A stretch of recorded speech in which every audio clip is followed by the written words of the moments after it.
Let me do it. Thank you for reminding Udit bro. So yeah, before we get started, let me announce few things. One is that we are going to make a new WhatsApp group. So in the existing WhatsApp group, we have around 40 to 45 participants. So we don't exactly know how many are actually interested to attend this course online or offline, hearing the recordings. So what we are thinking, we'll send a new WhatsApp group link on the existing WhatsApp group, and then whoever is interested, they can join the new group, and then we'll decommission the existing WhatsApp group that we have. And then another update is that we are planning for a get together. So we will post a registration form. So I would encourage all of you to not to come alone, but bring your family. Not just I don't want just the participants coming in, but I want you to please bring your parents, your husband, or your children. Please bring them all. So Hare the Krishna. registration. Hey, Hare Krishna, Anand Bro. So on the registration form, you can just mention your name and the number of family members accompanying you. So we'll have the count so that we can accordingly arrange the lunch prasadam for all of you, and then make all the other arrangements. So that RSVP request we will start putting in probably next week or so. So these are two announcements. Let's do quickly the revision that we have discussed so far. So we understood in chapter 1 uh, that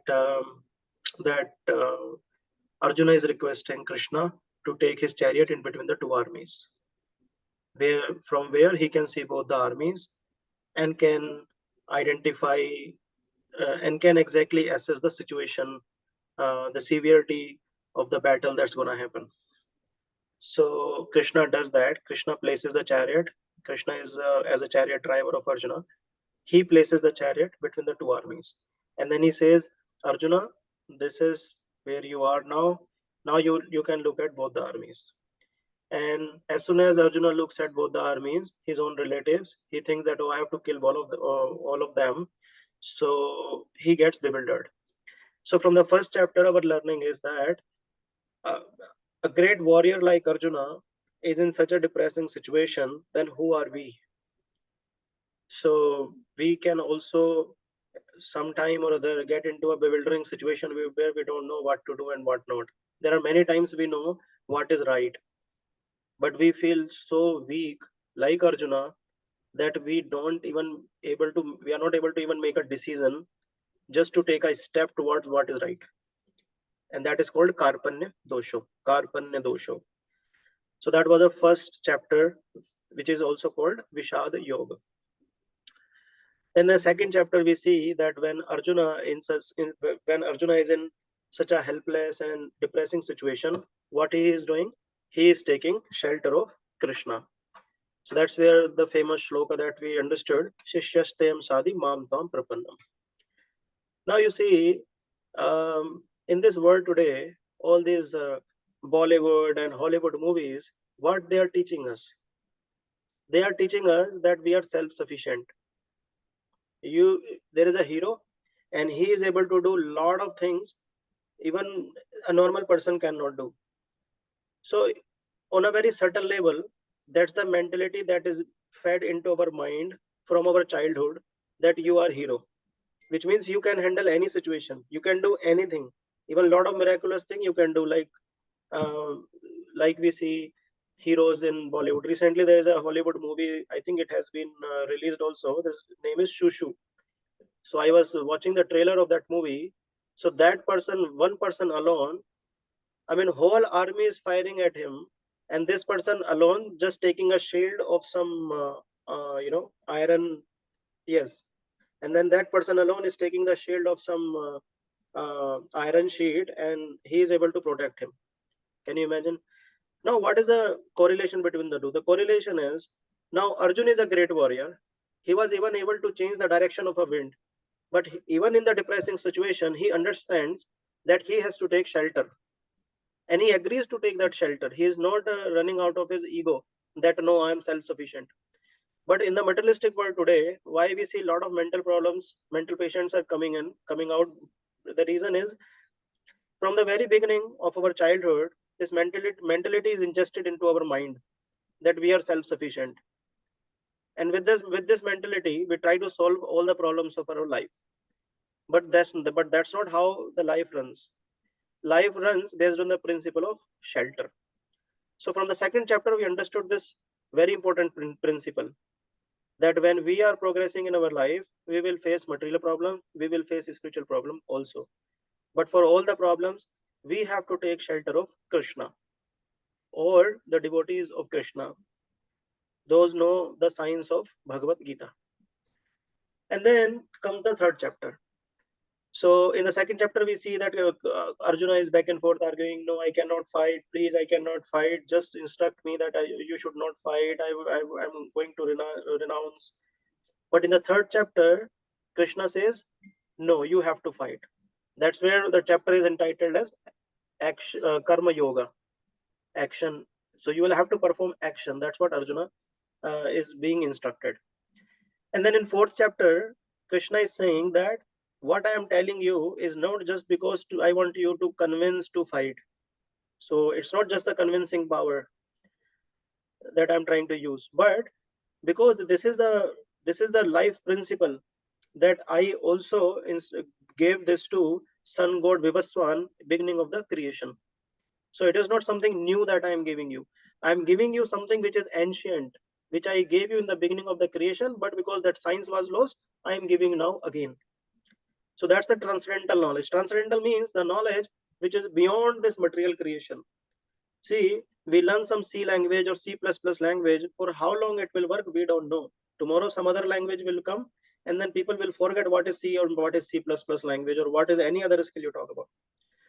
But transcendental means no matter this word is changing, but that knowledge will remain as it is, because that knowledge is beyond of this material world. In material world, everything keeps changing. Every type of material knowledge keeps changing, but the transcendental knowledge never changes. It remains as it is. So that's the summary that we discussed so far. Let's play a small quiz for 5 minutes, and then we will start our chapter 5. Okay, so let's see. So whoever knows the answer, they can ping over chat, or they can raise their hand. I mean, using the icon, and then I can call out their name. Okay, so the first question is, how many shlokas are there in Bhagavad Gita? Let's see who answers. 700. That's right. Thank you for 700. Yes. Thank you, Anand. Thank you. Okay, the second shloka. Second question. Who is speaking first words of Bhagavad Gita? Dhritarashtra. Dhritarashtra. Okay. Anand, you are very intelligent. Thank you. Now, you'll have to raise your hand because I want other also to get a chance. Now, what is the meaning of this word achyut? There is a word that Arjuna is using for Krishna, that, oh my Lord Achyut, please take my chariot in between the two armies. In the first chapter, we heard this word. So I want to hear what is the meaning of this word, Achyut. Oh, someone is... Okay, let me see. Yes. Can I also answer? You can raise your hand. Okay, so there is one hand raised. Okay, yes, Anand, please. First time when Arjuna heard Achyut, means that one who can never come down of a position. Yes. Thank you, Anand. So one who can never come down to his position, which means Krishna as the Supreme Personality of Godhead.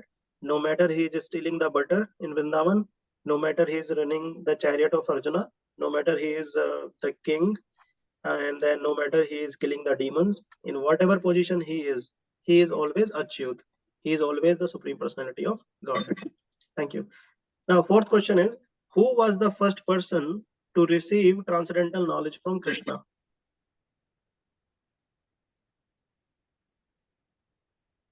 In the fourth chapter, last class only we read it. Who was the first person to receive transcendental knowledge from Krishna? Come on, this was the first shloka of fourth chapter. Let me give you this hint. Okay, there is one hand raised. Okay, Neha Mataji. Vivaswan? Vivaswan. Vivaswan. Yes, absolutely. That is sun god, Vivaswan. Thank you. Vivaswan, sun god. And the last question. How do we identify if we are getting the knowledge from the right source? So there are so many Bhagavad Gita in market. You go to Amazon, type Bhagavad Gita, so many Bhagavad Gita will come. So many people, even on roads, you will talk to.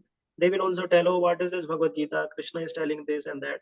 But how would you identify that he is the right person to get the transcendental or this Bhagavad Gita knowledge from?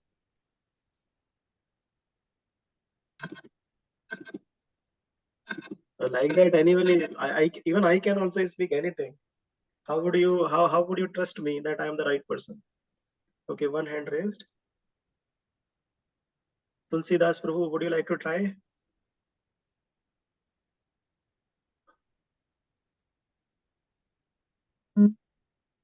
Yes, Hedasha Hitchkan Mataji, you want to try? Hitchman Mataji. Shah. Okay. Who want to try? Smita Mataji, you want to try? Yeah, Prabhu. Maybe I can say that we have to make sure that it is Bhagavad Gita as it is by Divine Grace, His Divine Grace, A.C. Bhaktivedanta Swami Prabhupada. That would be the original source of Gita. But then again, Prabhupada used to say, right? Prabhupada used to say, how can you trust me? I am an old man. I can speak anything. Um, Right, we right. would So still you're rely close. on his sources, who were the great acharyas also. Right. You're close. I'm particularly looking for that word, which Krishna is also mentioning in chapter 4. I'm particularly looking for that word.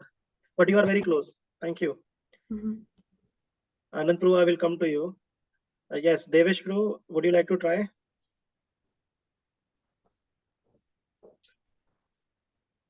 I think प्रभु जी इस समय मैं travel करते हुए class attend कर रहा हूँ तो I'm sorry. Disturbance होगा I'm sorry. Okay, no problem. I think you just joined.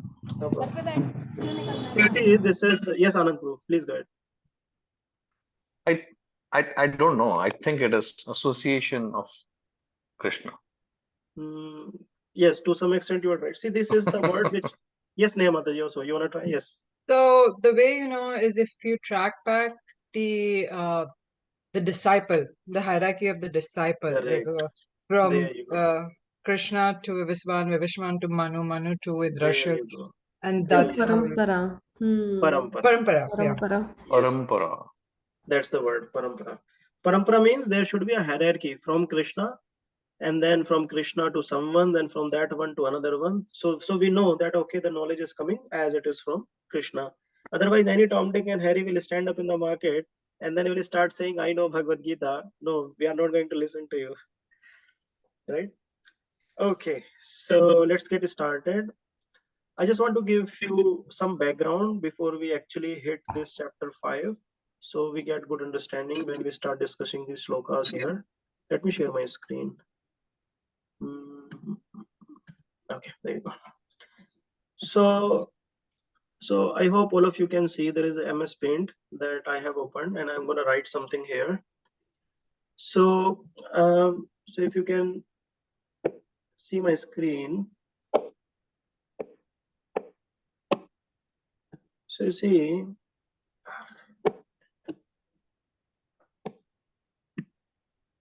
yeah. So I'm just drawing a line here. So this is a spiritual world, and this is material world.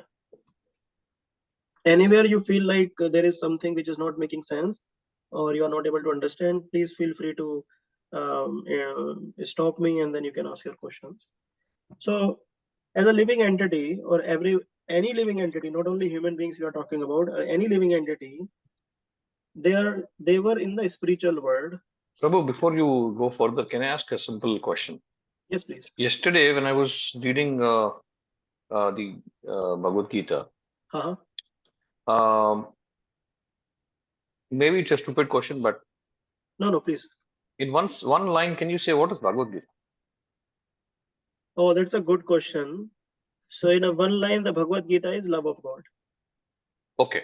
Now, my understanding is that Bhagavad Gita is a conversation between the Lord and the disciple. Okay. Lord and his dear friend, his disciple. Now, can I Or be in Arjuna's shoes? we all are in Arjuna's shoes. Okay, we all are in Arjuna's shoes. All of us. Now, there are verses which there are 4 characters in the Bhagavad Gita: Dhritarashtra, Sanjaya, Sri Bhagavanu Vacha, and Sri Arjuna Vacha. So why is it called Bhagavad Gita? Bhagavad Gita is simple. Geet means what? Song. Song. Bhagavan ne Song of God. Bhagavat Song of means God. God. Song of God is Bhagavad Gita. Okay. So when we will complete our Bhagavad Gita from 4 chapter we have completed. So when we'll complete, we'll come to 18th chapter. You will realize that how much God loves us. He doesn't need to give this knowledge, but he is giving this knowledge because he loves us. Okay. Yeah. Thank you, Prof. So no problem. Thank you. So we are in the spiritual world. This dot signifies that we are a spirit soul,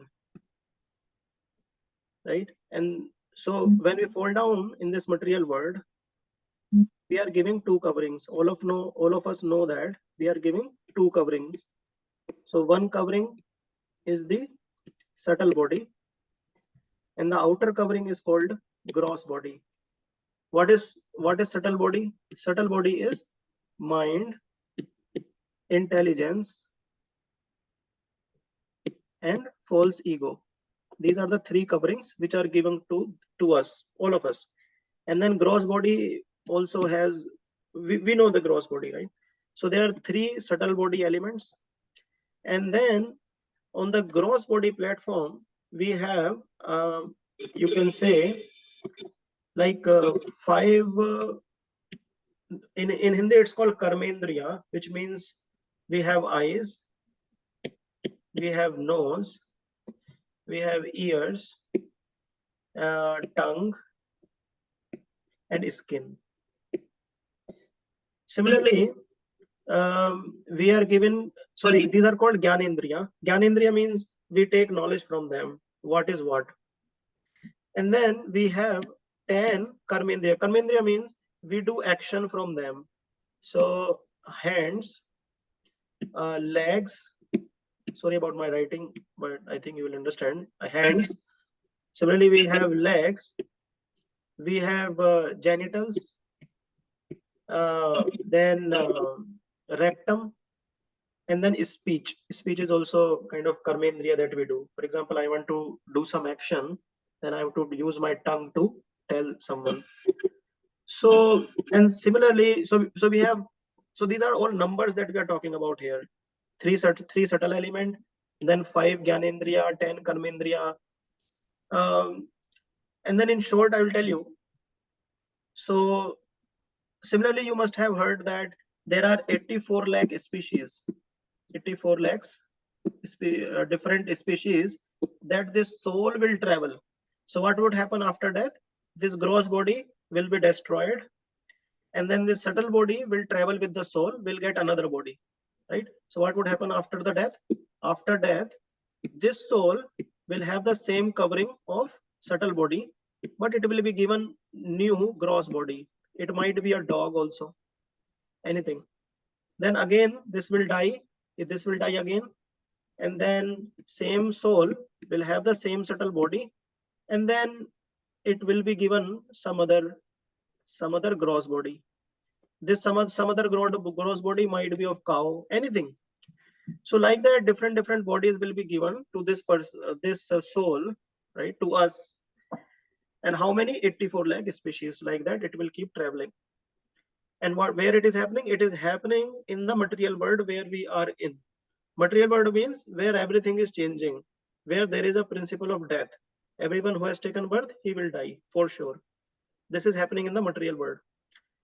Now you will see that these numbers 84, 3, 5, 10, like that, when someone comes into spirituality and starts understanding that, oh, there are 3 subtle elements, there are 5 elements, there are 10 elements for which we gain knowledge, there are 84 lakh species, when person starts talking with numbers in spirituality, this is called Sankhya Yoga. You know what is Sankhya Yoga? Oh, sorry. This is called Sankhya Yoga. Sankhya means numbers. Sankhya Yoga. So when person connects with the Lord through numbers, and he understands that, oh, I am different. I am soul. When he understands that I am soul, and rest are all different numbers around me, like, and these numbers are gonna be here. I am the spirit soul. I am different from this body. When he understands this, then he enters from Sankhya Yoga into Gyan Yoga. This is called Gyan Yoga. Gyan Yoga means more or less Sankhya and Gyan are more or less same, but little advanced. Gyan Yoga is little advanced in the sense that person has understood I am not this body, I am soul. Through these numbers, different elements, he understood that I am different from the body. So is there any question so far on this? We will discuss today about Sankhya Gyan Yoga, so that's why I thought I'll explain this. So I have a question because none of you are asking. So I would ask, let's see. The question is, there is a soul, we discussed, it is traveling in different species. There are 84 like species.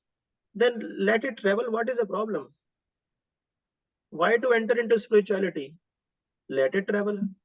Today I am boy, tomorrow I will be a dog, next birth I will be cow, another birth I might be a pig. So let me go through these problems, let me go through these lives, different lives. What is the problem in this? Can I answer, Prabhuji? Yes, Devesh Prabhu. Because whenever we travel, we want to go back to home. Like in spiritual, like in material world, if I reside in Delhi, if I go to travel to Mumbai or say any other city, I get rest at my home, the peace at my home. Similarly, when we go from cycles of birth and death, we do not get that peace, and that peace could be available for us only at the when we go back to Godhead. Okay. But what is the question? Another point, Prabhuji, when we travel, the cycle of birth and death, it's very painful. When the body is within the womb of the mother, it's very painful. It's like a narc where we are hanging upside down. Okay, so that's one. Now, Anand Prabhu, the question is why we understood that the person keeps traveling in this material world. We keep traveling. I'm not should not say person, but all of us, all living entities, they keep traveling in this material world, life after life, life after life, life after life. Okay. Now, why someone is accepting spirituality? What is the reason? Is there any issue if person is traveling in this world? Yes, Smita Mataji. So, Prabhuji, I feel like because we are in this human birth, we have the mind and the intelligence to enter spirituality or to learn spirituality. So that's the benefit of, out of the 84 lakh species, this is the only form of birth where we can actually learn something. Correct. We can learn something and then we can go back home, back to Godhead, back home. Right? Yes. So we got the answer. Devesh Prabhu, thank you, and Simita Mataji, thank you very much. So we got the answer that we want to go back home, back to Godhead, where there is no misery, no suffering. There is such Chit Anand. There is eternal blissful happiness life. That's the reason we are understanding this science of Bhagavad Gita, so we can make our this life perfect and afterlife perfect. Okay, so we understood Sankhya Yoga, we understood numbers and all. So let's get started with chapter 5. Okay, let me increase this first of all, and then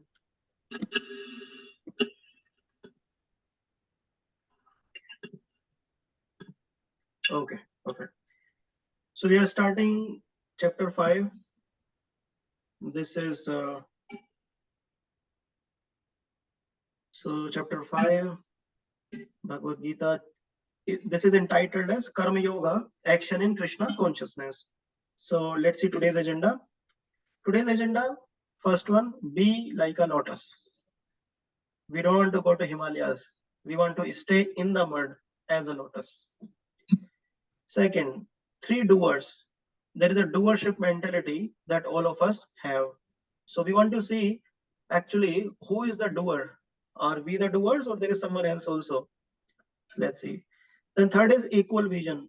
We'll see what should be our vision when we look at others or the world around us. So we'll discuss that. And the fourth thing is peace formula that Devesh Prabhu also mentioned about, that we accept spirituality. Why? Because we want to attain peace. So we'll discuss that peace formula in this chapter. So this is a very important chapter. Okay. Now, okay, so action, this is Karma Yoga action in Krishna consciousness. So you see, this is from third chapter. What you see on my screen, this is from third chapter. There is a linkage in the first shloka of fifth chapter with what has been discussed so far. So I'm taking few shlokas from third chapter and fourth chapter, and then I will explain that linkage. So in the third chapter, you see, Krishna is telling Arjuna that Loka ismin vidha nishtha pura prokta mayana. Krishna is saying that there are two classes of men, Arjuna, who try to realize the self. So basically in the spirituality, there are different paths. And some people try to realize the self in some way, some people realize in different way. So Krishna is saying, hey Arjuna, mainly there are two classes of men who try to realize the self. So what is that first path? They try to understand it by philosophical speculation. Like, there are some people, those try to speculate. Oh, God is like this. Probably he is doing this, he is doing that. Or like we understood the Sankhya Yoga, we just understood Gyan Yoga. So they say, okay, we are not the body, we are the soul. Why? Because there are three subtle elements, there are gross elements, there are 84 lakh species. Like that, they will speculate. And then he's saying other category is those are performing devotional service. So they performing devotional service means those are performing bhakti yoga. So Krishna is saying there are few, those are performing Jnana Yoga. So in this category can come into Jnana Yoga. So Krishna is saying there are two classes of men. One is performing Jnana Yoga, other is performing Bhakti Yoga. That's what Krishna explained Arjuna in third chapter. Now when it comes to fourth chapter, the end of fourth chapter, this is 41. There are 42 texts in fourth chapter that we discussed last week. And this is 41st.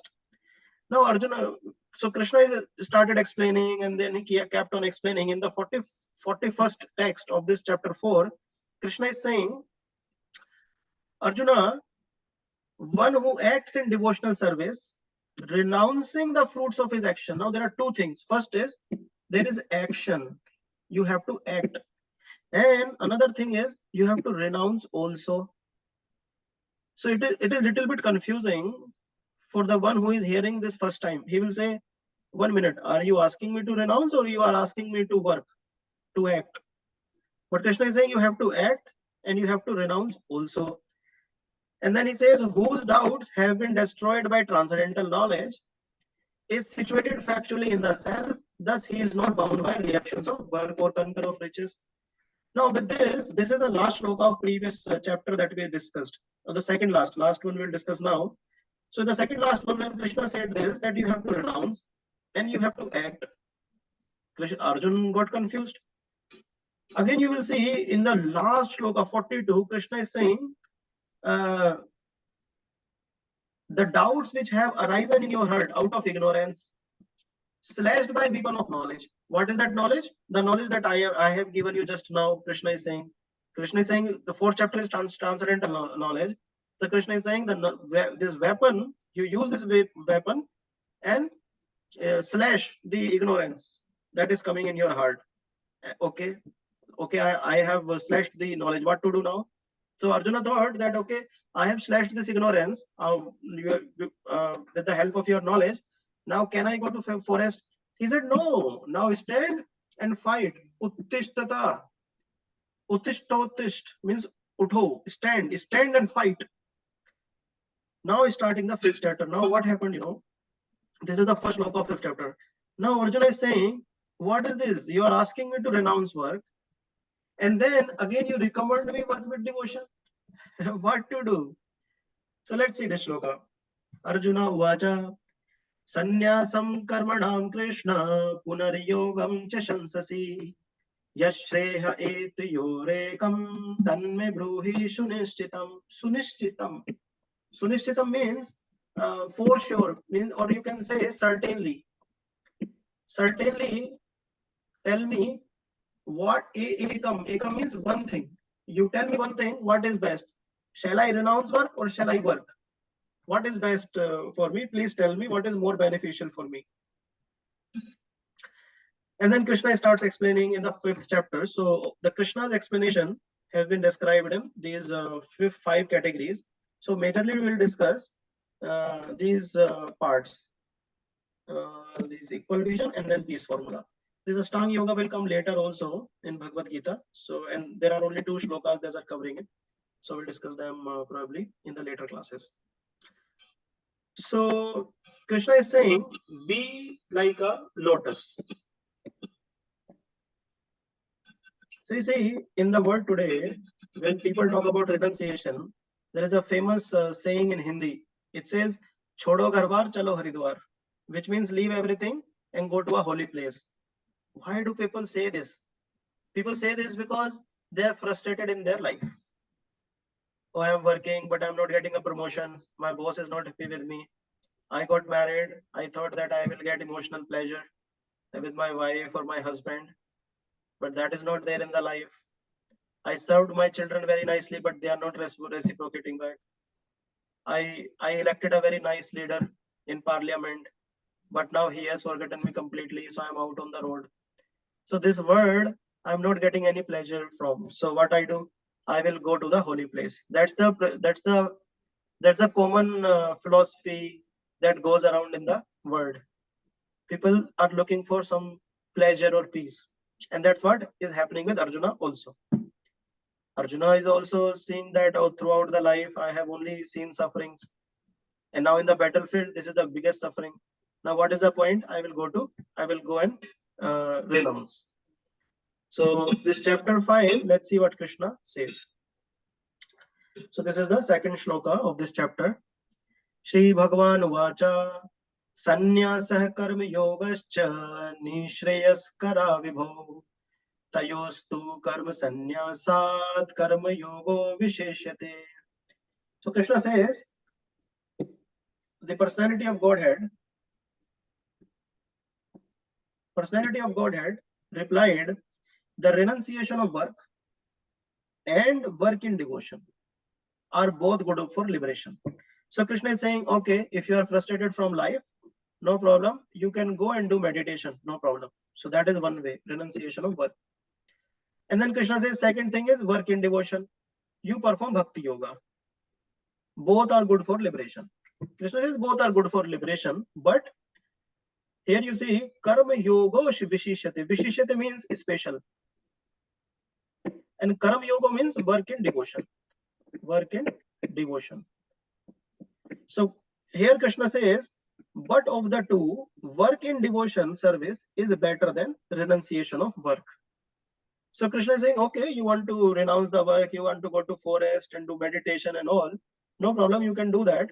But if you will work for me, that is more special.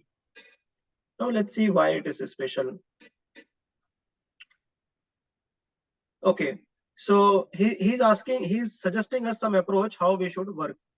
He's saying, 1 minute, let me remove this bar on the top that is disturbing me a bit actually. So he's saying, Shreya sa nitya sannyasi yona dveshvasti na kankshati nirdvando hi mahabaho sukham badhyatya pramuchyate. So see, this is a very important word here that we are seeing on screen. This is nirdvando. Nirdvando. The same word has been used in chapter 2 also, where Krishna says, Trigunya Vishya Veda Nistre Gunya Bhavarjuna Nirdvando. Nirdvando Nitya Satvasto Niryokchem Atma. Nirdvando means dvand. There is a word called dvand. Dvand means duality. So for example, winter, summer, pleasure, pain. So these are all dualities. These are dualities of this word. You have plus, you have minus. for everything you see. So this is the nature of this world. There is a duality. From one person you will have a great friendship, and then the next day from the same person you will have great enemy. You would not like to see even his face. That is the word. That is this world we are living in. So Krishna is saying to Arjuna, nirdvando. Nirdvando means don't get stuck into this duality. If you want to stuck in this duality, you will always stay in this world. Why? Because you are enjoying this duality. You are enjoying the friendship of this material world, the people of this material world. Which means you want to stay in the material world. In Bible, Jesus says, be in this world, but not of this world. Why he's saying that? He's saying that, okay, you want to stay in this because you are in this world, stay in the world, but don't make plans to always stay in the world. So here Krishna is saying nirdvando. Now let's see the translation. Krishna says, one who neither hates nor desires the fruits of his activities, which means he's doing his work out of his duty, not out of any desire for any action from his duty, results from his duty. So he's saying that such a person is known to be always renounced. So there are two things. One is you are actually renounced, which means you have left everything outwardly from the outer out. People say, oh, he's a sadhu, he's wearing nice dress and everything. And the other thing is you have renounced the fruits of the action. That we will see. So Krishna is saying such a person, free from all dualities, easily overcome the material bondage and completely liberated. O mighty Arjuna. Now let's see what Krishna says in the next shloka. So that Sankhya is coming. Yes, we'll take the questions in few minutes. Sankhya yogo prithak bala pravadanti na pandita ekam apyas istitha samyug ekam apyas istitha samyag ubyorg vindate phalam. So Krishna is saying Sankhya yogo prithak bala. Prithak bala means separate, and Sankhya yoga means Sankhya yoga that we discussed today in the beginning. Pravadanti na pandita. Na means no, and pandita means he is not a knowledgeable person. He doesn't have knowledge. So what kind of person who has no knowledge? Who is looking at Sankhya yoga different from, separate from, or different from Bhakti yoga? So you see here in the translation also, Krishna is saying that. He's saying only the ignorant speak of devotional service as being different from an analytical study of material world, which is Sankhya Yoga. And then Krishna later says, those who are actually learned say that he who applies himself well to one of these paths achieves the results of both. Now, even though Krishna is saying that both paths are good, but there is a problem in Sankhya Yoga. We will discuss that. But in this shloka, what Krishna is saying, the spirit of renunciation is work, is what Krishna is promoting. Krishna is not promoting renunciation of work. So he's asking Arjuna that you be renunciate from the results of your action and perform your duty. He is not asking Arjuna to renounce from the duty itself. He's saying, no, you will have to perform your duty, but you will have to renounce from the results of your duty. Now, what happens, in this picture, you will see there is this rishi. You see my screen, there is this rishi. His name is Durvasa. There's a beautiful pastime from Puranas. So what happened? This Durvasa went to meet Lord Amrish. King Amrish. He goes to meet King Amrish, and there is a little delay because King Amrish was busy breaking the fast on Dwadashi. Every Ekadashi, devotees of Krishna have fast. And then on Dwadashi, he was breaking the fast. So what happened? Durvasa, when he went to meet him, there was a little delay in the meeting. So he got very angry. Because of that little delay only, he had to wait. And he was so angry on Amrish that he created this demon. And he ordered this demon to kill Amrish Maharaj, King Amrish. Now, why I'm bringing this story? Because this Durvasha Muni was practicing Sankhya Yoga or Gyan Yoga. And King Amrish was a devotee of the Lord. He was a devotee of the Lord. He was practicing work in devotion. He was a king. He was managing a lot of kingly affairs, and he was practicing Krishna consciousness also. So he created this. He had a lot of siddhis. So he created this demon to kill King Amrish. Now what happened? Immediately, Lord Vishnu sent his Sudarshan Chakra. See, Krishna is the supreme personality of Godhead. Even though he is not partial to anyone, but he loves his devotees very much. So as soon as Krishna sees that there is a trouble to my devotee, he sent this Sudarshan Chakra. Why? To kill Durvasa. And then Durvasa keeps running in the entire universe here and there. Then finally he went to Vishnu or Krishna himself. Here is a Durvasa you see lying here, and then he is requesting that please, your Sudarshan will kill me. You please take your Sudarshan back. Then Krishna says, no, you are troubling my devotee. I have no intention against anyone. But if you'll trouble my devotee, then you will have to suffer the pain. Then Durvasa says, no, you please forgive me. I will not trouble him anymore. He says, you go back to my devotee, ask forgiveness from him, and then my Sudarshan will not trouble you. He will not kill you. My Sudarshan will not kill you. Then he says, oh, no, anyway, devotees lives in your heart. You say that my devotees live in my heart. So if you will forget, then devotees in your heart, they will they will also forgive me. Then Krishna says that, no, devotees live in my heart, but I also live in the heart of my devotees. So you will have to go and beg forgiveness from my devotees only. And then what happens? He comes here. You see in this picture, he is lying down here, and here is Amrish Maharaj. He is requesting Sudarshana to go, and then he is giving forgiveness to Durvasa Muni. That's what we read in the previous text, when Krishna is saying that only the people, those are ignorant, they don't know that work in devotion is also the same as renunciation of work. But what Krishna is promoting? Krishna is promoting work in devotion. Why? Because the Sankhya Yoga, Jnana Yoga is difficult to perform. Now, why it is so difficult, we'll see. So this is the 5th shloka. Yat Sankhya prapte sthanam yat yogerapi gamyate ekam sankhya cha yogam cha ya pashyati sa pashyati.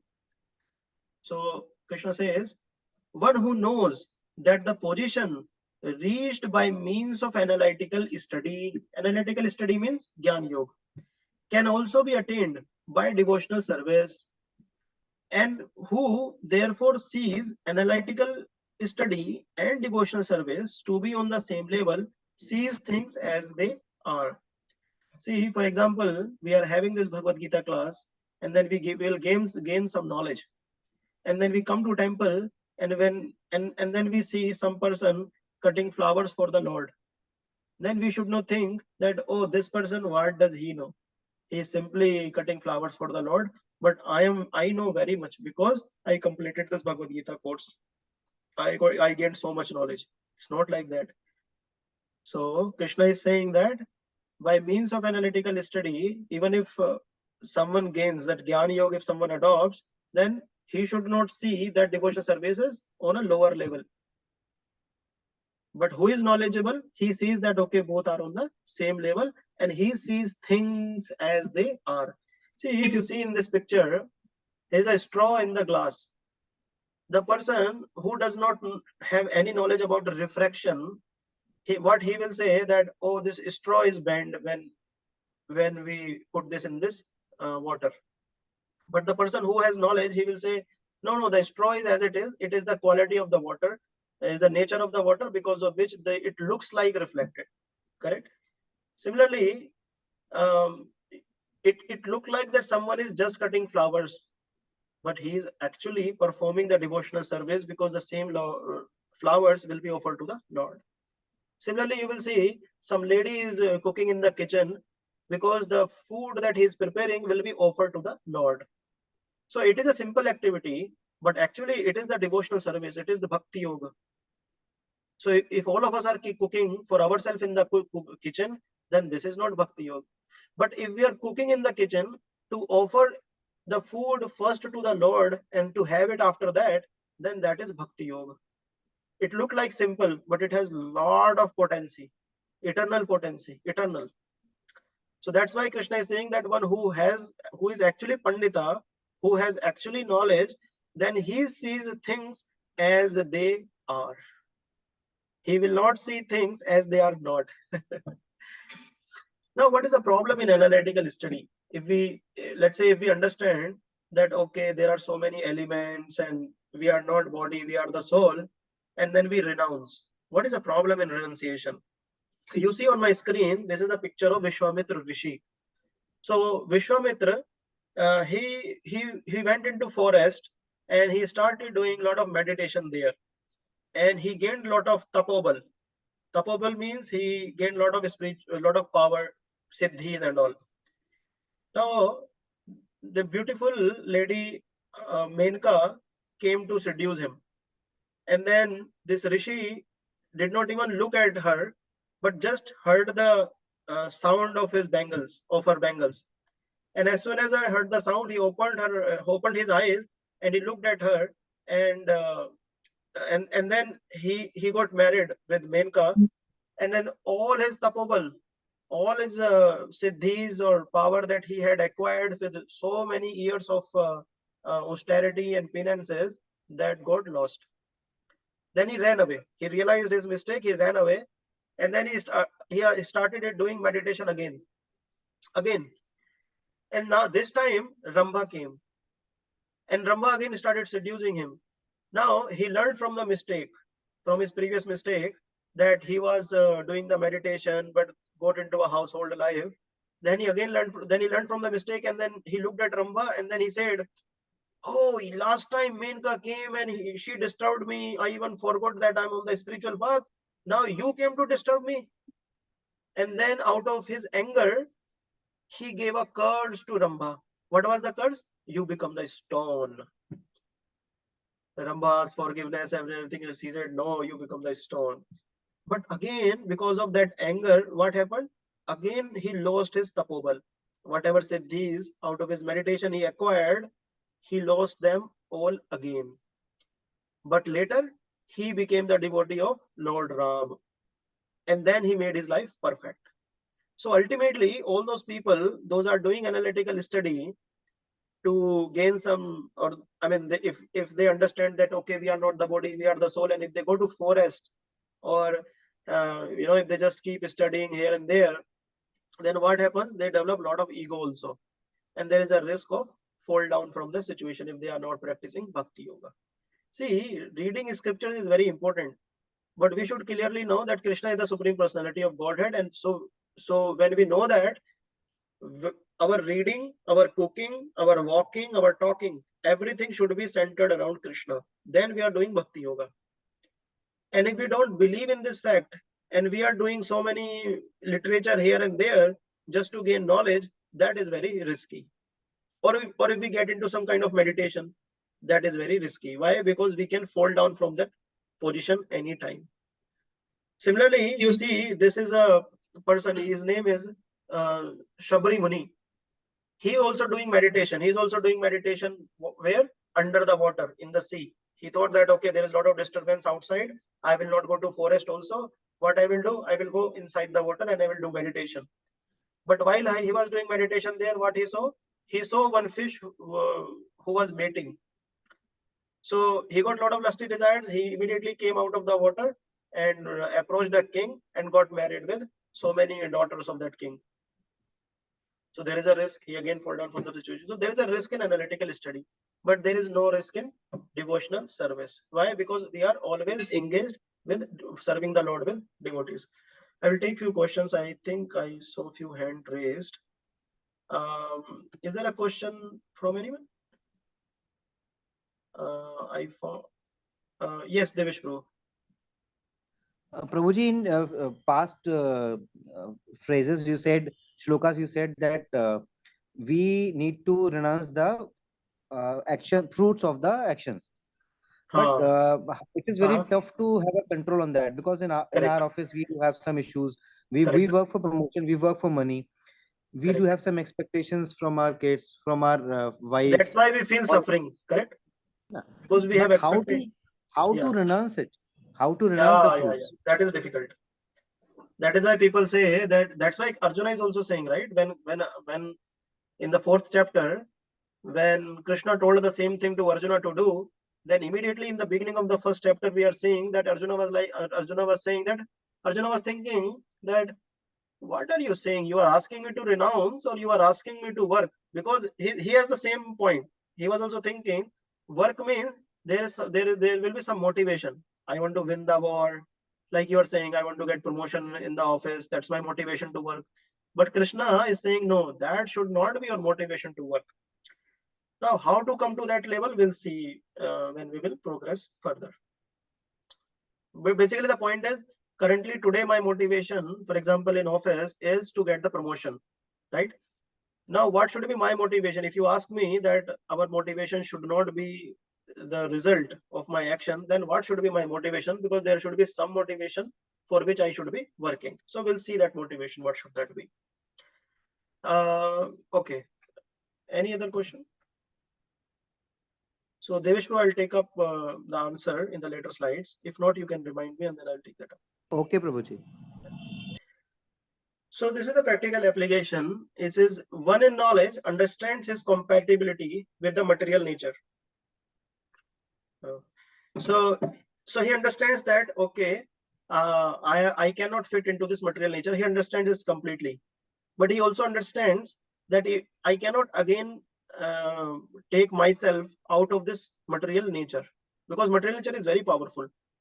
So he acts only for purification, unattached to material results, like we were discussing. So this is very important shloka in Srimad Bhagavatam. Actually, this is the translation only I'm putting, because this I like it very much. Because some people think that, okay, how we will cross this material world if we realize we are incompatible. If we think, oh, we are incompatible to handle this material nature, then how do we work? Is it really easy to go over this material world? Then this is the Bhagavatam proof that how easy it is.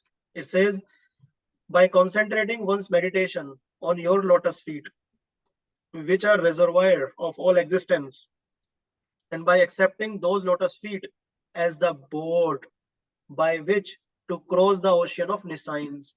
See, it is not very easy to cross an ocean from a boat, correct? Then someone can ask, then 1 minute, you are asking me to use a boat to cross an ocean? How is it possible?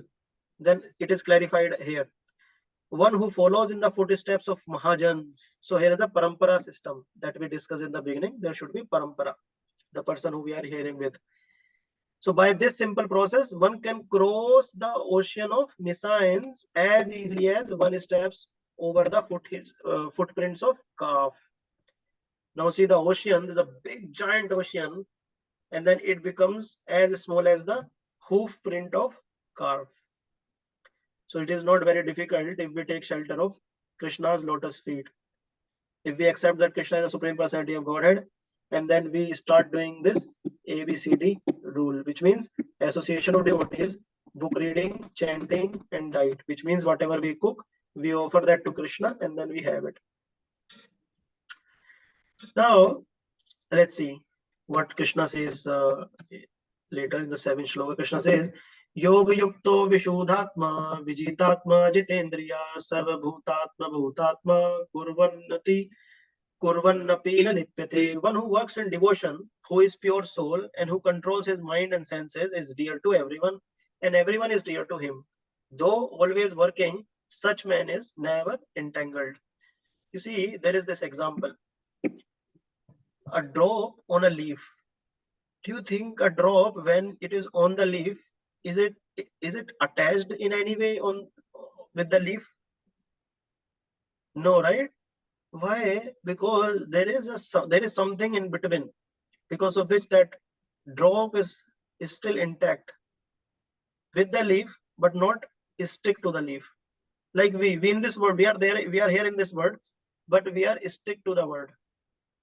We are not here just in the word, like we were discussing, right? We are in the word and we are of the word also. But Jesus is saying in Bible, what he's saying? Stay in the word, but not of this word. Which means you just do your duty, but not attached to the results. Now, we'll see in the next shloka, and that's where Devesh Prabhu's question will also be answered.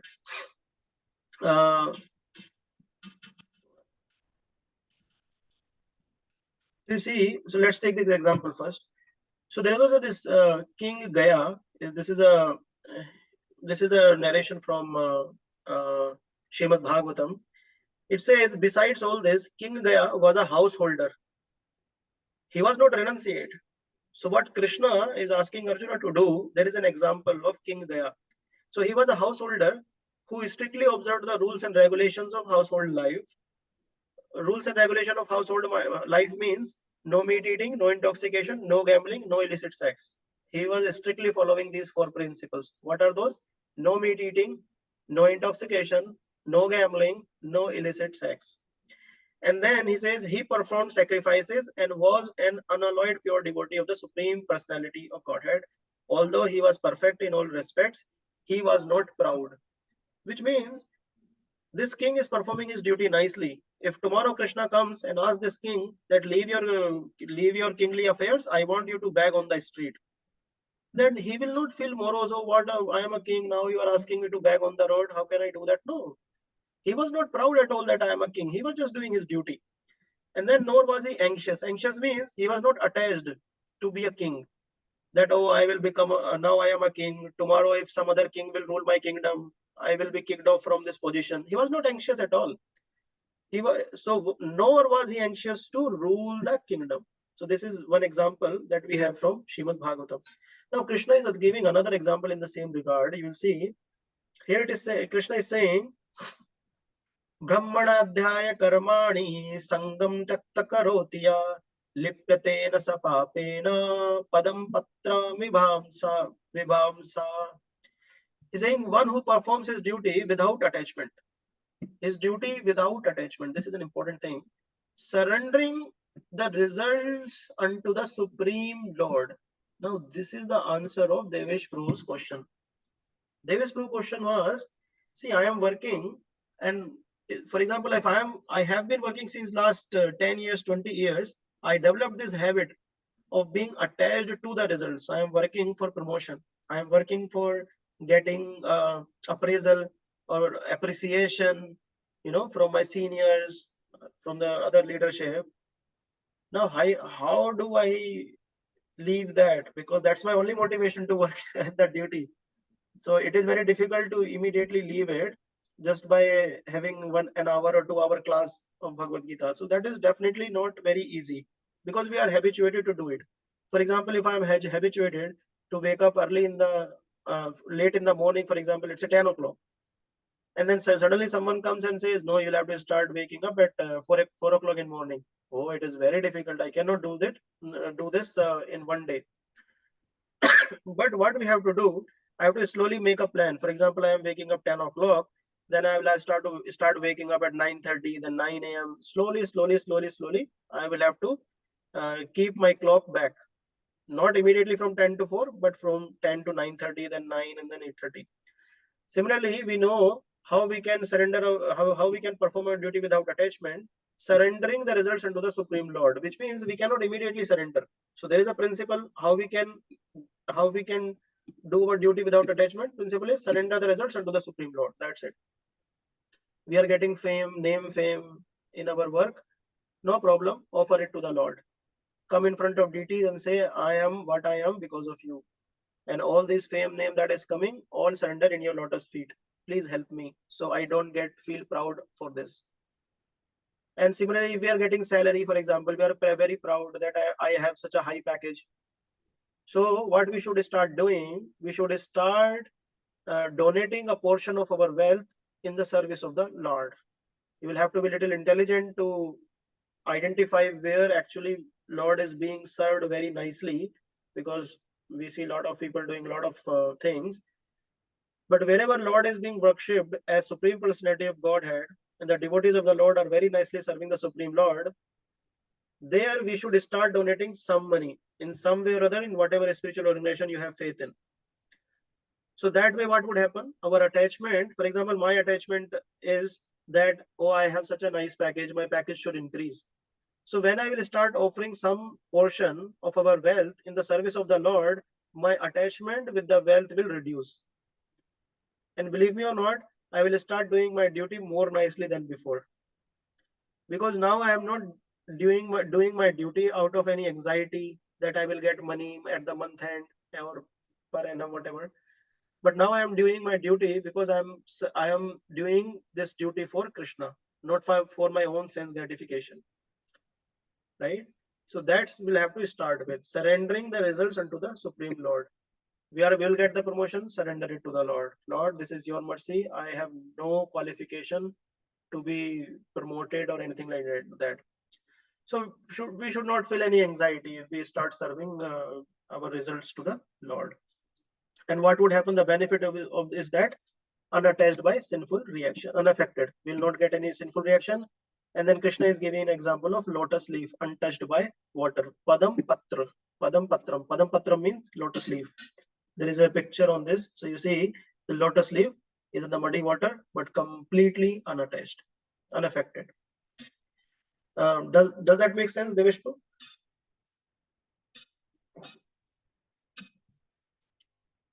Yeah. Okay. So this is the next shloka, 12th one. Yukta karam phalam tvakta shanti mapnoti naistikim ayukta kam karena phale sakto nibhadyate. Kam karena. Kam means desires. Karen means cause. Ayukta means unattached. Yukta means attached. And ayukta means unattached. So here Krishna is saying, the steadily devotional soul attains unadulterated peace. So this is the peace formula also, because he offers the result of all activities to me. The same thing that we were discussing, the surrendering the results to the Supreme Lord. Then what would happen? He will attain unadulterated peace. And then he says, whereas a person who is not in union with the divine, means if a person is running out of rat race, so many rats are running, so let me also run. Where? I don't know. These rats are running, let me also run. So he's saying that if a person who is not in union with the divine, he is just running out of his rat race, who is greedy for the fruits of his labor, become entangled. Nibadhyate. He becomes entangled. Why? Because he is running out of his own madness, out of his own sense gratification. So it's like this. You see this couch. If you will sit on this nice sofa or chair, then we will not feel comfortable. Why? Because this is not a anyone will feel pain, right? Or if he will sit on it. The reason is because so similarly in our life we have a lot of material desires. Until we have those of material desires, they will keep troubling us, and we will never attain peace. For someone to attain peace, he should have love within his heart. When that love awakens for the Lord, then all the desires go away. Like a darkness. You have a darkness in the room, and then when the sunlight comes in, all darkness goes away. Similarly, when the love of the Lord awakens in our heart, then immediately we get peace. Why we are not getting peace today? For example, we are not getting because we have unlimited desires, like you see on this couch. So this is be like a lotus. We discussed all these things. Be like a this then pillar of dharma, mercy. This we did not discuss, but more or less we discussed the summary around it, how we should offer the results to Krishna, and then we understood the ABCD principles we should stick to: association, Bhagavad Gita, book reading, chanting, and diet. So let's see 3 doers. We have like 25 minutes. I'll try to cover quick. So we have 3 doers. So there's a lot of doership mentality that we all carry. Oh, I did this. I know that person. I know this person. This is the doership mentality that we have. Now, why we have this doership mentality? Because we think that we are the only doer. But let's take this example. if you plant a seed, that this seed will become a mango tree one day. So you are very nicely taking care of that seed, but rain is not showering. There is no shower for the rain is not coming from the clouds. If the clouds are not showering any rain, then this seed will not grow and become a mango tree. So are we the doer? No, we are just performing our action. There is another doer also. And let's see, clouds are showering the rain, but we did not plant any seed. Then no tree will come, which means karma, the planting the seed is also important. Showering of rain from the cloud is also important. And then comes the third factor. What is that? Kala. Kala means if I plant the seed, clouds are showering rain, but I want that seed to become mango tree in one day. Is that possible? No, right? We'll have to wait. We'll have to wait for 4 or 5 years for that seed to become mature and then become, big tree, and then fruits will come on that. So we are not the alone doer for the results that is coming in our life. If, for example, someone becomes a very big officer, let's say, he thinks that I did so much labor, I studied so hard, and I am an officer now, big officer, and then he thinks that it is all because of me. No, you might have met an accident while you were going to appear for an exam. Anything could have happened. People are dying on the road. So we'll see what actually are the three objects of results that we perform in this world. So you see on my screen, there is a jiva, which means soul. So soul desires certain things. For example, I want to eat meat. Very gross desire. I want to eat meat. And then Krishna, as Supreme Personality of Godhead, he thinks that, okay, he wants to eat meat. No problem. I will sanction. So he sanctions. And then he asks the material nature. This is the material nature. The three ladies that you see on this picture, these are the representation of three modes. What are those modes? These are the representation of three modes: mode of goodness, then mode of passion, and then mode of ignorance. Mode of ignorance. So this is the material nature. Then material nature starts making plan for the living entity so he can fulfill our desire. Starts making plan in the sense they will give him, for example, lion body, so he can fulfill his desire. Similarly, anyone, for example, there is a person who does not want to believe in Krishna. He says, I want to remain atheist. Then Krishna says, no problem, I will sanction your desire. And then he asks the material nature to let him fulfill his desire. And then they promote. No problem, you fulfill your desire. If you want to learn the lesson in this way, no problem. So all the people, those want to learn the hard way, Krishna gives them all facilities. That, oh, you want to learn hard way? No problem. I am sanctioning. You go and fulfill your desire. Let me give you this example. Probably this is 1 minute. Yeah. There is an example. Okay, let's take it later. We'll take a couple of shlokas and then we'll see. Sarva karmani manasa sanyasyaste sukham vashi navadware pure dehi neva kurvan karyan. So Krishna is saying when the embodied living being controls his nature and mentally renounces all actions. Mentally renounces means he's performing the actions, but mentally he is not attached with the fruits of his actions. Then he resides happily in the city of 9 gates, neither working nor causing work to be done. Now, what is the city of 9 gates? You see, Navdware Pure Dehi. What is Navdware? Navdware means 9 gates. But what is this city of 9 gates? 9 gates means, so this city means our own body. This is called city. This is an analogy that is being used here. So this body has 9 gates. This means 2 eyes, nostrils, mouth, ears. Then we have genitals, rectum. So we have 9 gates in this body. So Krishna is saying that whoever is working in this way, that he is just performing his duty and he is not attached to the results. Sometimes people complain Why should I work if he is not doing?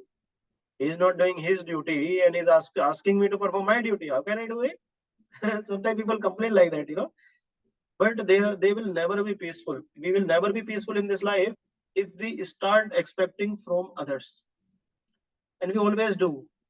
And it is not easy that we should stop expecting, but if we will not, then we will never be happy in this life. So we should not expect. And when this would happen, when we know, okay, as a mother, as a son, as a daughter, as a worker in office, this is my duty and I will do my duty no matter what. When we go by this principle, then we will always be happy with whatever results Krishna is giving us back out of our own duty. As a father, I have some responsibilities, I will fulfill them.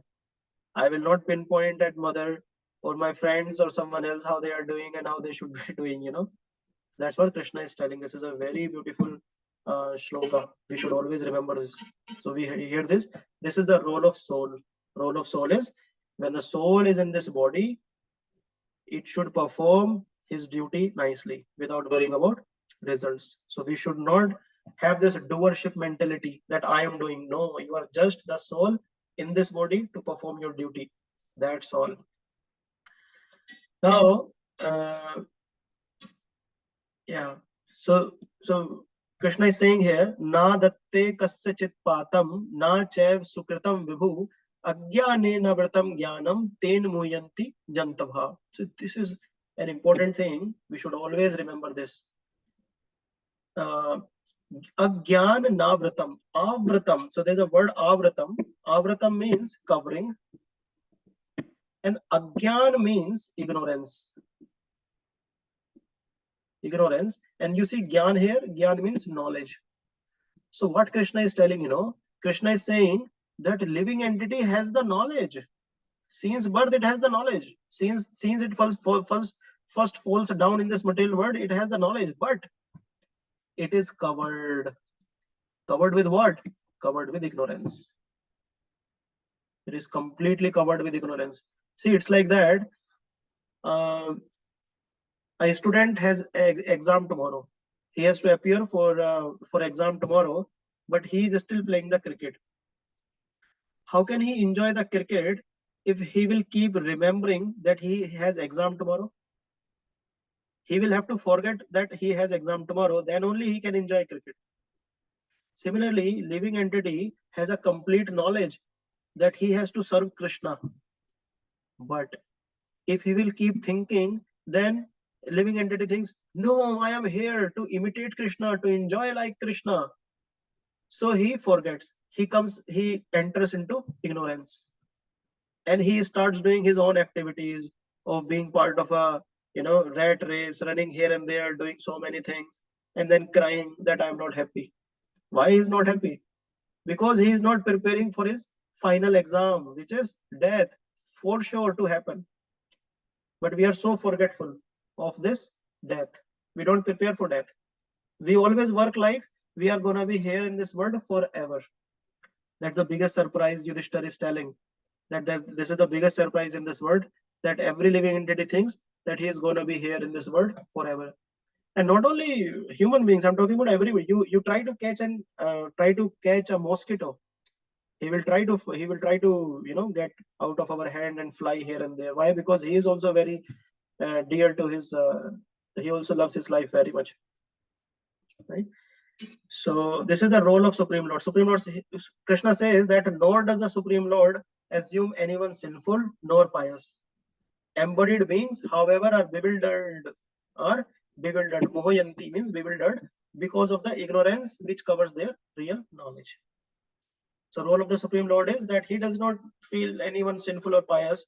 Krishna is saying that it's not like that I'm blaming living entities, but this is the fact that living entity is completely bewildered.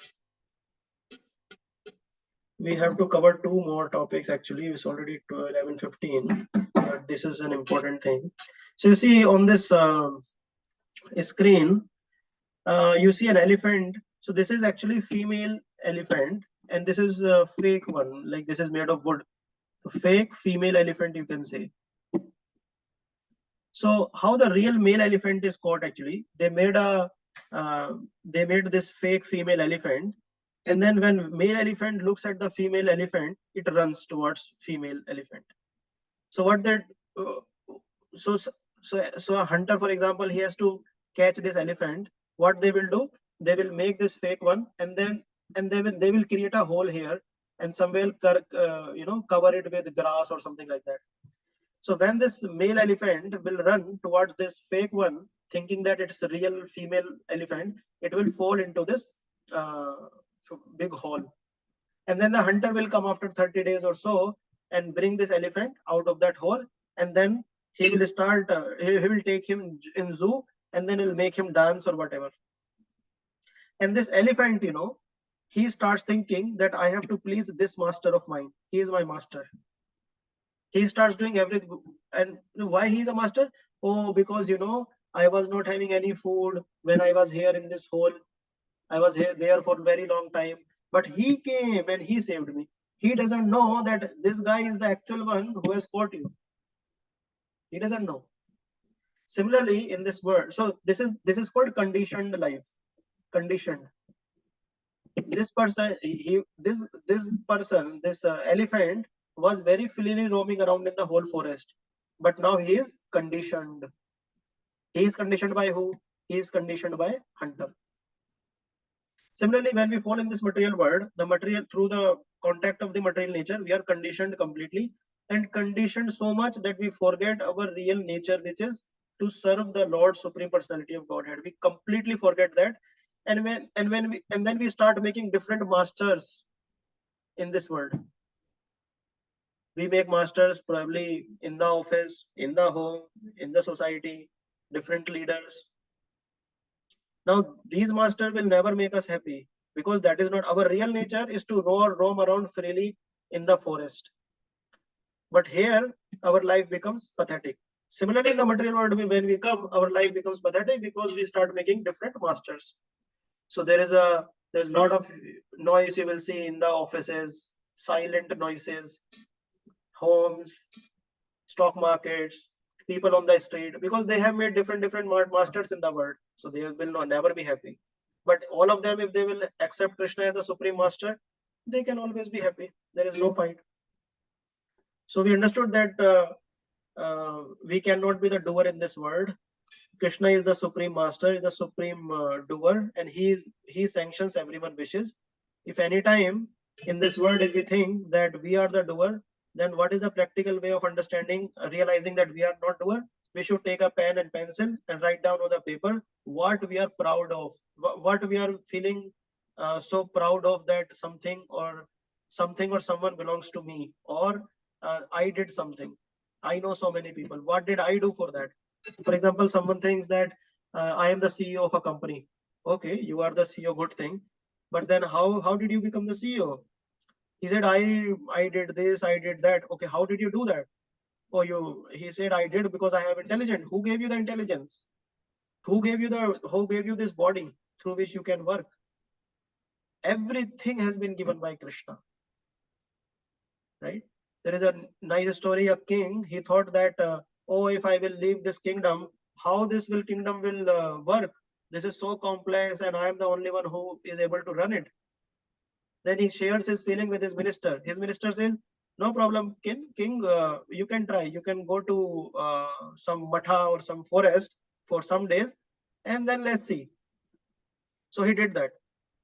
And then when the neighboring kingdom, they hear that, oh, king is out, then they attack on the kingdom. Then immediately his 15-year-old son, he stood up, and then he takes the whole army, and then defeats the neighboring kingdom party also. So when king comes to know that there is an attack, then he immediately contacts his minister that, shall I come? He said, no, you don't need to come. Situation is under control here. He said, oh, okay, yeah, how? So someone else came on your place. So we might be thinking that the world is running because of us. No, even if so many people thought like that, Alexander came and he thought that I am running the world. No, sir. It's just a matter of time. We are in this world for some time. After we are gone, this world will also keep running, no problem. So we are not the doer anywhere. We should not be proud of anything. In fact, we should help whatever capacity we can help.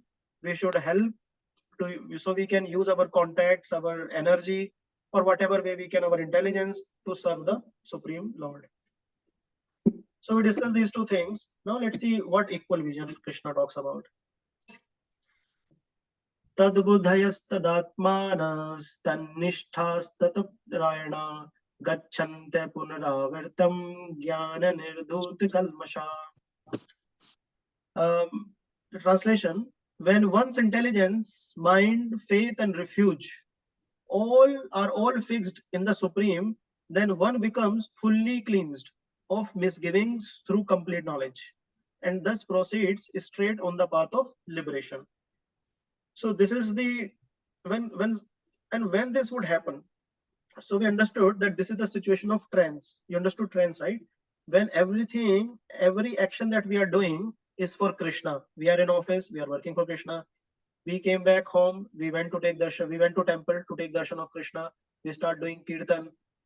We started associating with devotees. We start reading scriptures about Krishna, glorifying Krishna. And then in the night also, before we go, we read about Krishna. You know, when our complete intelligence, mind, faith, everything is completely this is a situation of trance. That was the situation of Yashoda.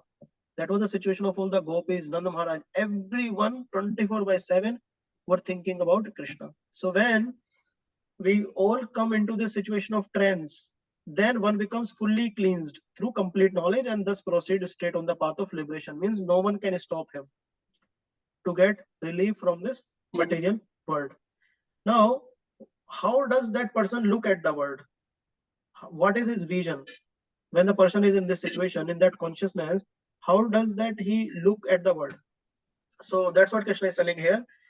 Vidya vinay sampanne brahmane gati hastani shuni chaiv shvepake cha pandita samadarshina. Pandita means that knowledgeable person.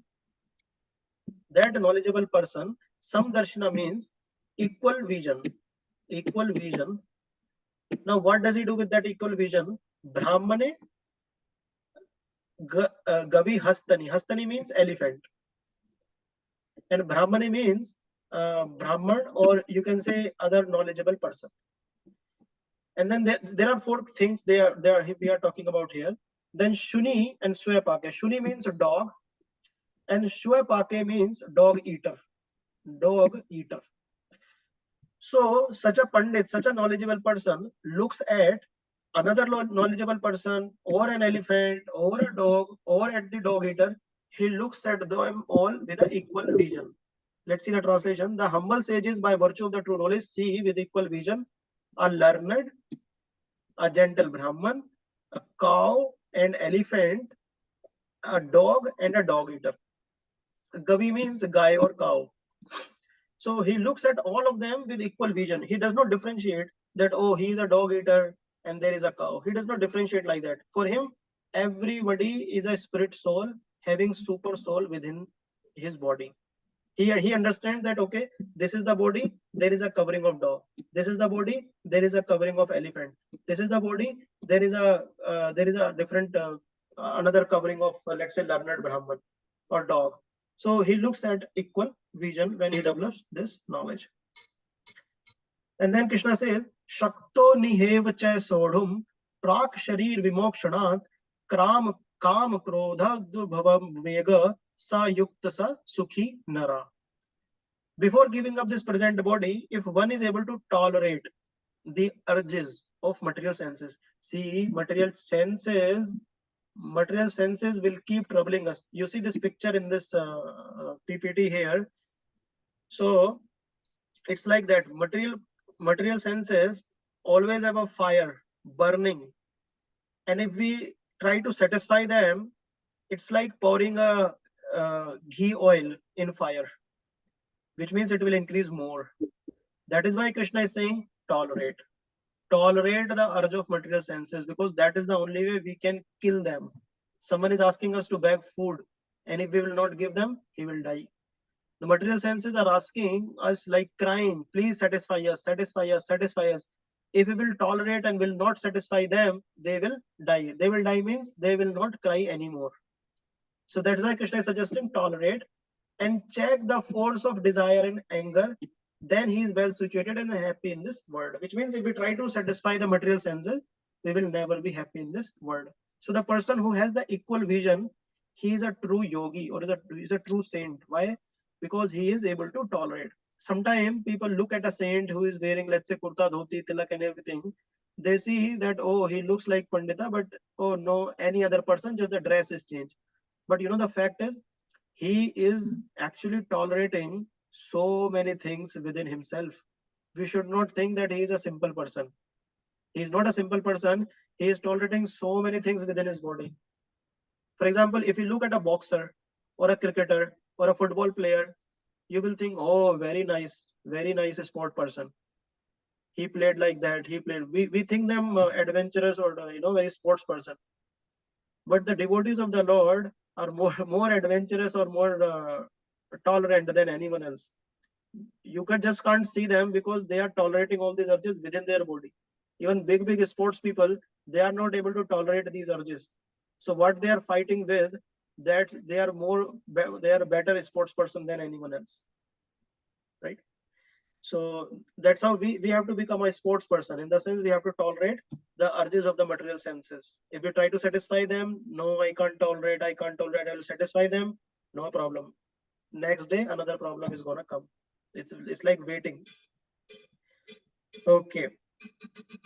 Now, yeah, so we discussed the equal version. And then the last we'll discuss today. So we have 3 more minutes. So we'll try to wrap this up. So what is the peace formula? So let's see. So you see, this is the peace formula shloka. This is the last shloka of this chapter. There are 5 P's in this world that trouble us. What is that one P? You see, the first P is penny. We sometime or other we were always in trouble, or we are in trouble, or we will be in trouble. This is always pinching us. Like we saw one example of a sofa which has a lot of pinches. And we were discussing that how we can be happy in this world if something or other will keep pinching us, right? But this is, you see, penny is one of that pinch that keep coming to our body. They keep pinching us. You need more money, or your money is stuck in the stock market. How would you make some profit from that? Always. Or probably you have some money, then you will be thinking, oh, I got a lot of money, now how to save it? Save it in the sense, someone should not steal it from me. It will keep troubling us. The other P is people. We keep investing in people through emotions, through money, or probably you have a lot of property, then other people will be jealous of you, so they will create trouble for you. Always there is another P, is people, which trouble us. Then comes the matter of possession. Possession is another big problem. You know, so many cases are every day filed in courts, and they are always about possession. Someone will say, this is my property, or this is my money, this is my car, this is my thing, my. Like we understood the doership thing. This is mine, this is mine, this is mine. So there's a possession is also another thing. Position. There's a always fight for position. All of us know about it. We want to be on a certain position. Now someone else is going to be on that. So we are not feeling comfortable with this. Or probably we want to be on a certain position, but we were given some other position which is lower than what we deserve. That is another trouble. And there is a lot of fight also in the world. For example, politicians, they keep fighting. I want to be elected as a president of so and so thing, or whatever. So there is a lot of fight on positions. And the last P is pleasure. There's a fight for pleasure also. In Srimad Bhagavatam, about this, we hear that there is a nice analogy they give. Sukdev Goswami is giving a very nice analogy. It says, a married person, he falls in love with another girl. And when his own wife come to know about it, then his wife and the relatives of his own wife, they kill this, they beat this person. So first they probably scold him, and getting an opportunity, they will beat him also. Similarly, one person, for example, go to a honey hive, try to take some honey, then all these honey bees will run behind him, catching him, and so that is the situation of our senses. All our senses in this body, they try to take pleasure, but what they get in result? Suffering. These are the analogy given so we can understand that all our senses can never be satisfied, and when they try to take more and more and more, they get more and more and more suffering back. These are the 5 P's that pinch all of us in this world. And what is the solution? That's what the 29th shloka is about. It says, Bhoktaram yag tapsam sarvalok maheshwaram. Who is Sarvalok Maheshwaram? That is Krishna. Suhardam sarvabhutanam gyatva mam shanti mrvachati. A person in full Krishna consciousness of me means Krishna. Krishna is saying, the one who is in full consciousness of me, knowing me to be the ultimate benefactor of all sacrifices. Now, if someone knows this, he will immediately get rid of this mentality that this is mine or this is not mine. This is the mentality of our world today. But if we know that no, everything that I have belongs to Krishna, then what I am doing with it? This is in my care by Krishna. For example, if I give, let's say, $1,000 to my servant, and then servant calls me and says that, sir, the 1,000 rupee that you gave me, it's mine now. I will immediately get angry. What are you saying? I just gave you for $10,000 to $1,000 to take care of them, and I will take you from them, or you take them, and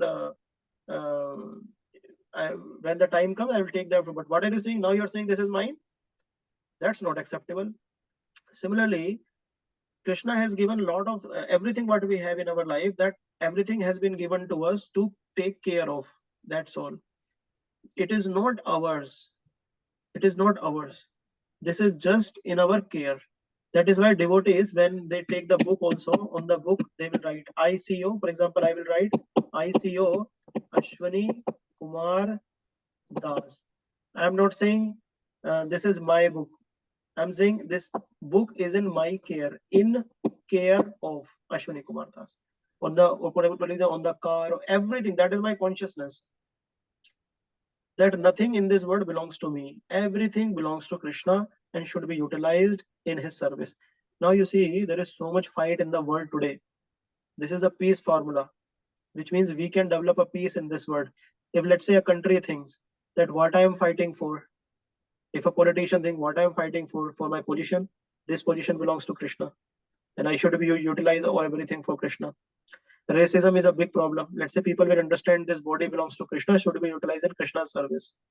Then they will not think, oh, you are black, you are white, you are Hindu, you are Muslim, or you are Christian. They will not fight. They will know whatever I am, it belongs to Krishna. So let us come together and serve Krishna. That's how you see in our ISKCON temples, every type of people you will find, from every country, every religion, or every race, caste, creed you will find. Why? Because everybody is serving Krishna together. There is no fighting. Everybody understands there is Sarvaloka Maheshwara. Krishna is the ultimate benefactor of all the sacrifices and austerities. So similarly, in our life, if we understand what I am enjoying with, or what I am enjoying for, there is Krishna is a Sarvaloka Maheshwara. Everything is meant for his enjoyment. And by serving him, by making arrangements for his enjoyment, I get much more reciprocation of enjoyment back than I am getting alone in this material world. So that's what Krishna is saying here. The supreme lord of all planets and demigods, all benefactor and well-wisher of living beings. So one who attains this, what he does? He attains peace from the pangs of material miseries. What are these material miseries? These are our material miseries. Penny, people, possession, position, pleasure. These are our material miseries. They keep troubling us. And that is why we don't get peace in this world. But when we know that whatever position I'm trying to get for, that belongs to Krishna. What money I'm trying to run for, that belongs to Krishna. What emotional or financial or whatever pleasure we are trying to get in this world, that belongs to Krishna. I'm simply in care of the properties or whatever occupation I am that has been given to me by Krishna. Then I will immediately develop peace. I will not cry. Right? Okay, so with this note, we'll stop today's class. Sorry for taking a little more time, probably 6 more minutes took. So let's stop now. Is there any question from anyone?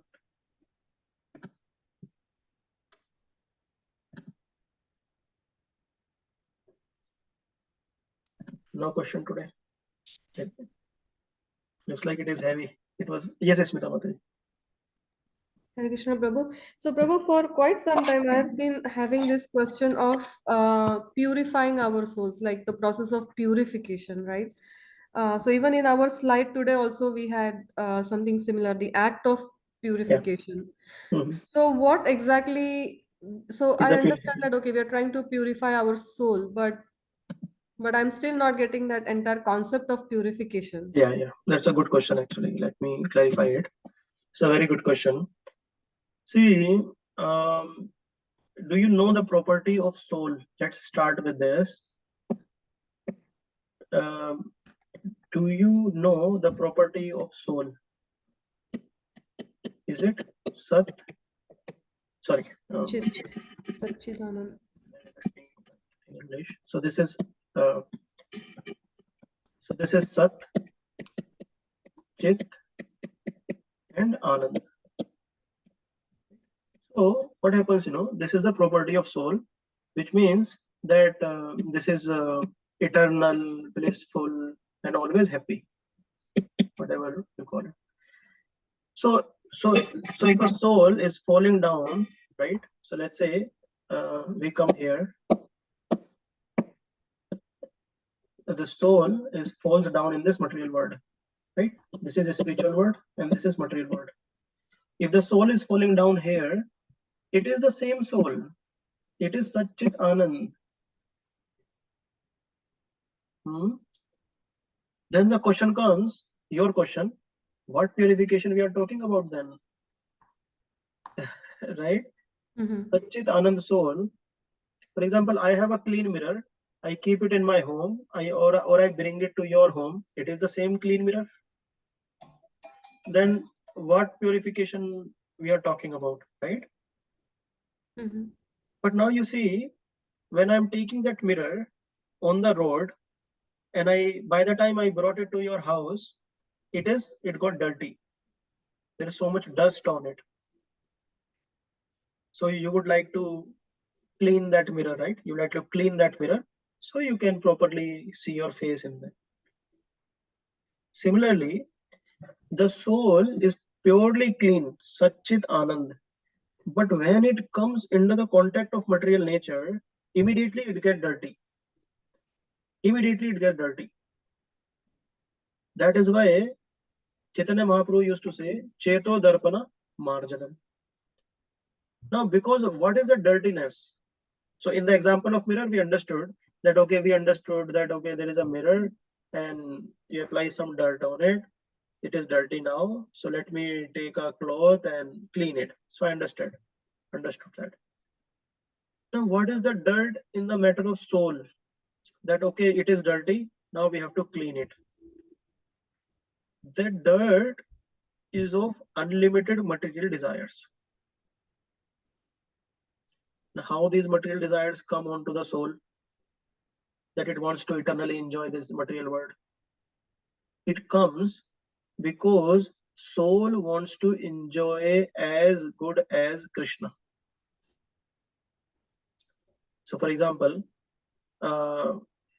Krishna has millions of girlfriends in Vrindavan. So soul thinks, oh, you alone will enjoy, huh?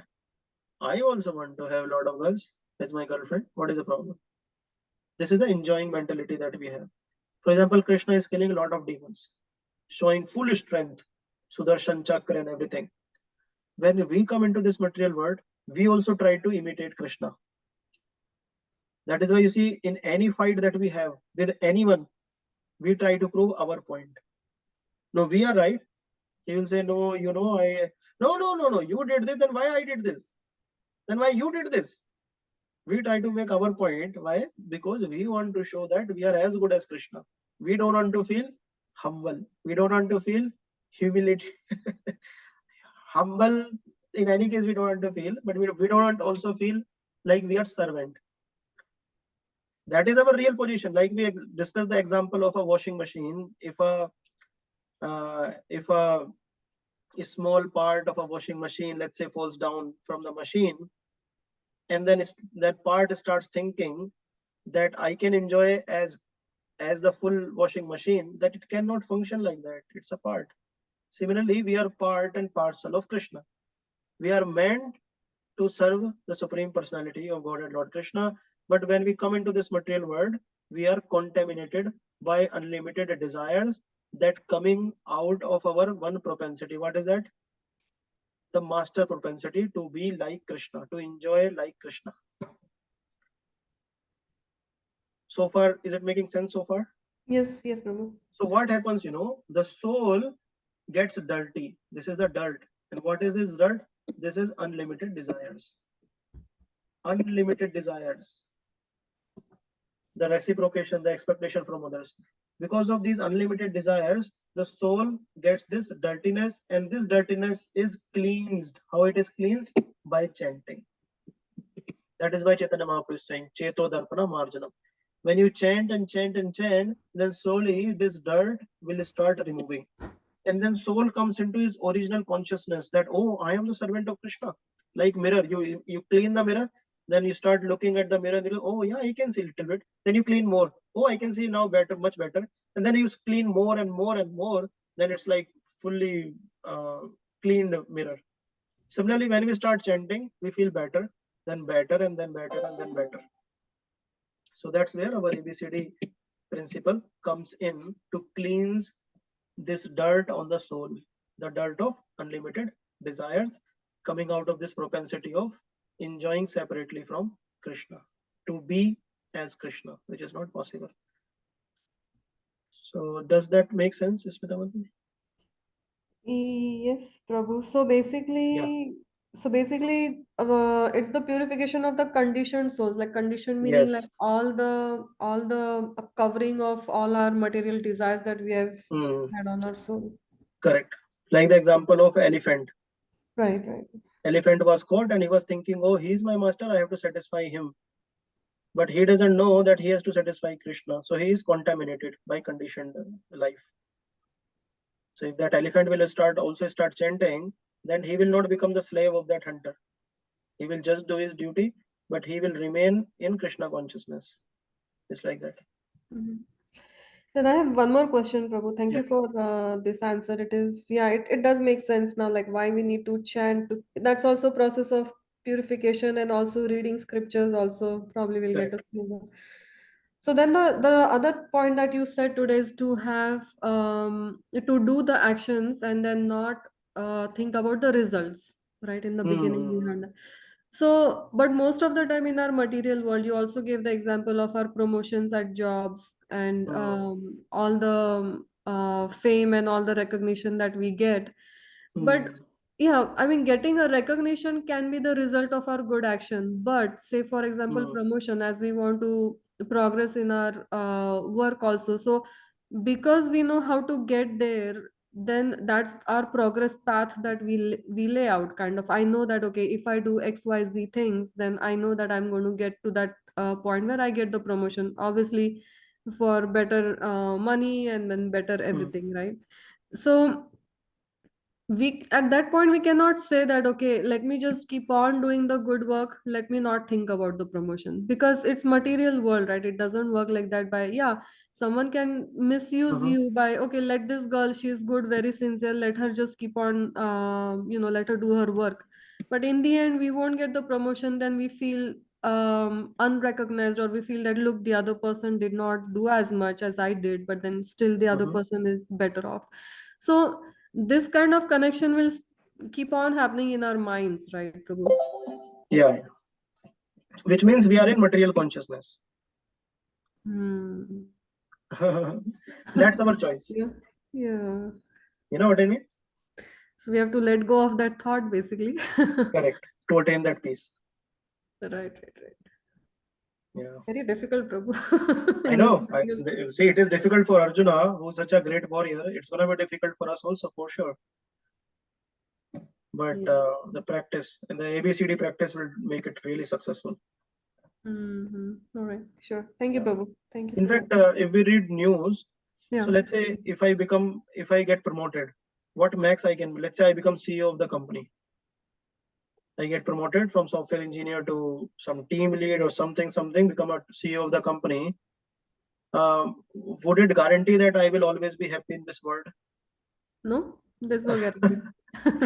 I mean, from material perspective also, forget about spiritual perspective. From material perspective also, let me think what position I can go where I can say I will eternally be happy. At least in this life, I will be happy. Let me try for that. There is no position. You become the CEO of the company, you become whatever. That is why we were discussing, nirdvando.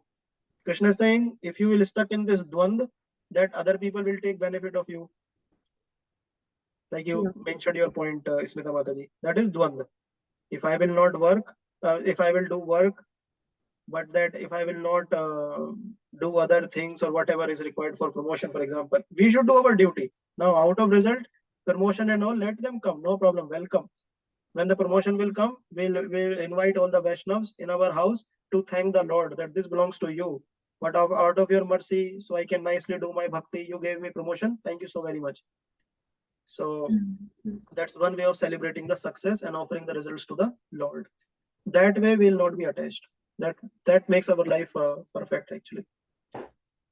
Right. But until we are thinking of money, promotion, recognition, how we would survive this and that, it means we are in material consciousness. So we'll have to take a decision there. This is the bridge of ABCD is a bridge to come from that material to spiritual consciousness. Does that make sense, Smita Mataji? Yes, Prabhu. It is definitely, it's very deep. We cannot just accept and then start doing it immediately. But yeah. Yes. We'll have to slowly cultivate that spiritual consciousness through the association of devotees. So slowly it will happen. Right. Yes. There is a medical research which I read many years ago that by the age of 14, a child gets so many no's. It's close to about 3.14 million no's. And for us to have an S attitude, we need to feed in. We need to feed so many yeses. So, air mat karo, oh mat karo, you should not eat this, you should not drink this, you should not go there. No. So by the time we come out of the teenage, we have that no so strongly in our aura that first we are already procrastinating that the answer is no. So for us to feed that yes, we have to have association, we have to read so many positive yes books. We have to chant yes. So if we replicate the same formula here, it's the same thing, to purify our mind, to purify our body, we take shower, we sanitize. So to purify our mind, probably we should have an association, connecting with like-minded people like Prabhuji, yourself, and Friday Bhakti Vriksha, and then this Bhagavad Gita book itself is heavy, very, very heavy. And once it's very deep, the moment you swim in that swimming pool of Bhagavad Gita, I think you go deeper and deeper and deeper and deeper. You start finding so many different species, beautiful species. So just an extension of your answer to Smita Mataji. Yeah. Thank you, Anand, for sharing your thoughts. Yeah, absolutely. Yeah. It is very difficult. It is absolutely very difficult. I can put myself in Smita Mataji's shoes and for promotion and to please the master. Yeah.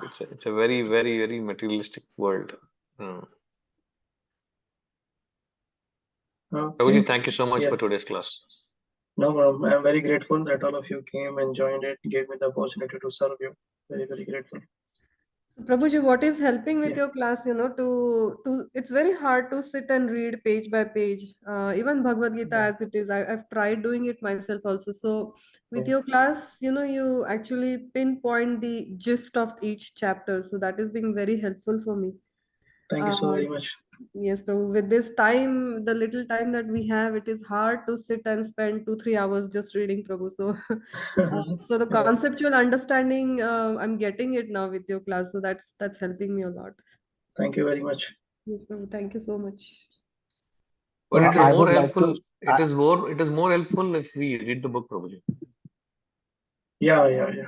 I think in your spare time, definitely I would request you to please the book also.